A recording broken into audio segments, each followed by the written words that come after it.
तो बिल्कुल देखिए, मध्य प्रदेश में बीजेपी की जीत के बाद मोदी और शिवराज के चर्चे हो रहे हैं, लेकिन इस जीत के पीछे एक और शिव भी है, जिनका पूरा नाम है शिव प्रकाश, जिन्होंने पर्दे के पीछे रणनीति तैयार की। देखिए हमारी ये रिपोर्ट।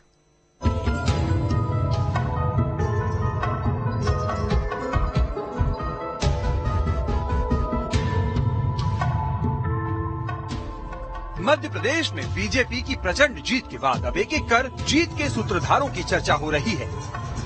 इसमें कोई दो राय नहीं कि नरेंद्र मोदी और शिवराज सिंह चौहान की अगुवाई में मध्य प्रदेश में बीजेपी को बम्पर जीत मिली।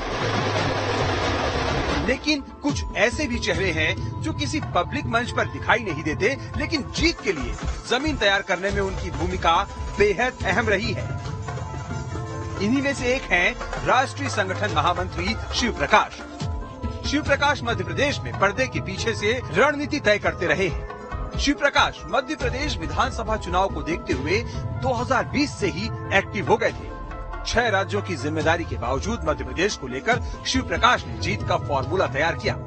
राष्ट्रीय सह संगठन महामंत्री शिव प्रकाश की मौजूदगी में 3 साल पहले जो सबसे अहम फैसला लिया गया था वो 51% वोटों का था। शिव प्रकाश ने संगठनात्मक स्तर पर 51% वोट हासिल करने का लक्ष्य तय किया और इस पर अपनी टीम के साथ काम भी शुरू कर दिया।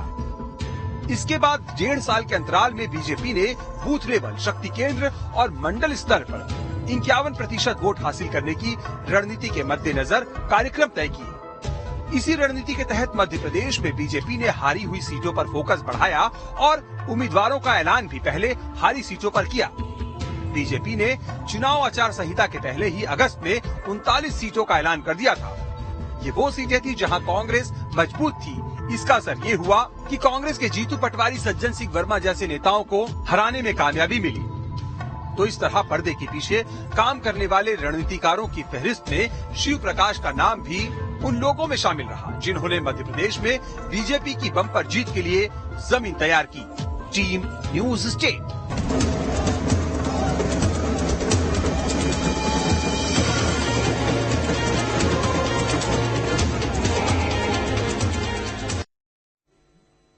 तो बिल्कुल मध्य प्रदेश में कांग्रेस को बुरी तरह हार का सामना करना पड़ा। कांग्रेस की हार के कई बड़े कारण रहे, जिसकी वजह से जनता ने कांग्रेस को नकार दिया। देखिए हमारी स्पेशल रिपोर्ट।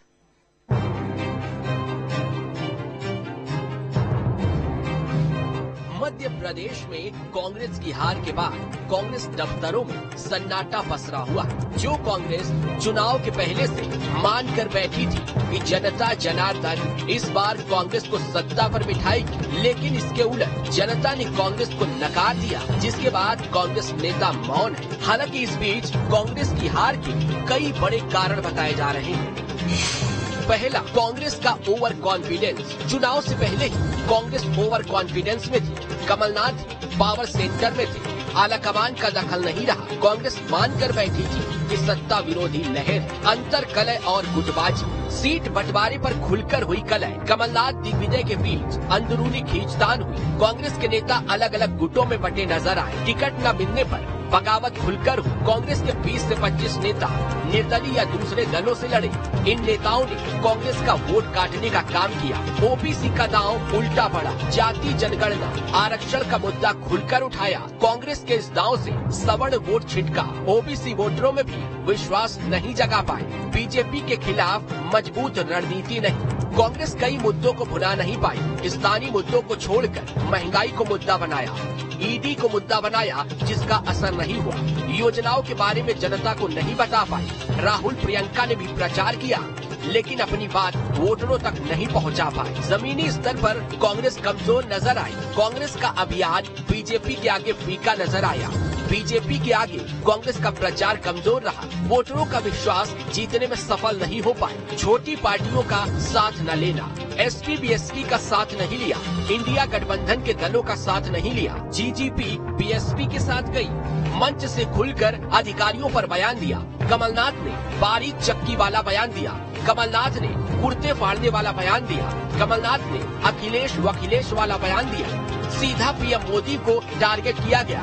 इन बयानों से जनता में गलत संदेश गया। कांग्रेस का सॉफ्ट हिंदुत्व नहीं आया काम। हिंदुत्व के पिच पर कांग्रेस पार्टी बीजेपी से आगे रही। कमलनाथ ने धार्मिक आयोजन तक करवाए। कांग्रेस ने घोषणा पत्र में गायों, मंदिर की बात की।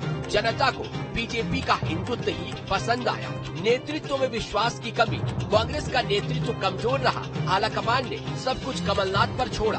कांग्रेस के भीतरी संगठनों में विश्वास की कमी रही, जिसका लाभ बीजेपी को मिला। कमलनाथ की छवि पर भारी शिवराज की छवि। चुनावों में कमलनाथ का अड़ियल रवैया रहा। कमलनाथ ने सीधा शिवराज पर हमला बोला। सीएम शिवराज ने पलटवार सलीके से किया। कमलनाथ जनता से कनेक्ट नहीं हो पाए। खुद को जनता का सेवक बताते रहे सीएम शिवराज। ऐसे में कांग्रेस का सत्ता का वनवास और भी लंबा हो गया है। कमलनाथ की अगुवाई में कांग्रेस ने सत्ता में वापसी के लिए तमाम कोशिशें की, लेकिन कांग्रेस के कमलनाथ को नकारते हुए जनता ने बीजेपी का कमल खिलाया। Team news state.